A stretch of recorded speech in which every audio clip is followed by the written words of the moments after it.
Nazila Jamshidi is an advocate for social justice and human rights. She joins me from New York. Nazila, help us to understand the desperation Afghans must be facing if they're resorting to such an extreme decision to sell their organs and, in some cases, even their own children in order to feed their families. Well, that's right. I should say Afghans are facing a humanitarian catastrophe. And if a person is ready to sell his organ to feed his children or pay the smuggler to go to Iran, it means there is a humanitarian catastrophe in Afghanistan.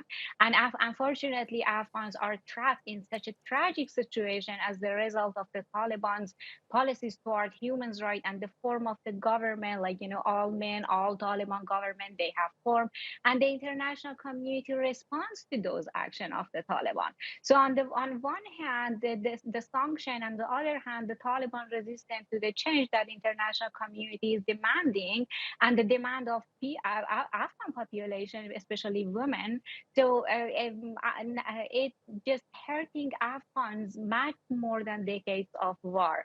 And of course, it's not a surprise that the country face such kind of situation. Afghanistan as a country highly dependent on international aid.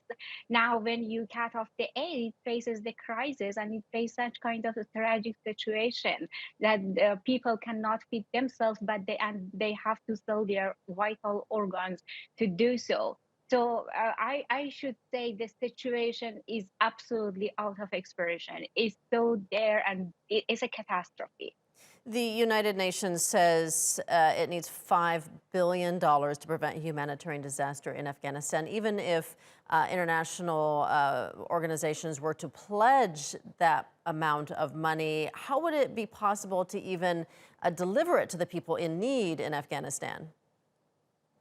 Well, I understand that the UN and other aid agencies are navigating some sanction and delivering urgent aids to the people. But unfortunately, they are facing problem inside the country. First, the government is not cooperating properly.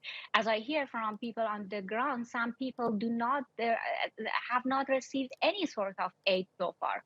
They could only reach some certain places, some like major cities, and not especially the remote areas who are affected by the winter and the heavy snow. So they are not distributing the aids evenly and properly among the most needed Afghans. Also, I should say. We really need international communities and international organizations to come up with more initiative, with more effective strategies to get the aids to Afghan people in such kind of situation. Okay, we'll leave it there for now. Nazila Jamshidi joining us from New York. Thank you.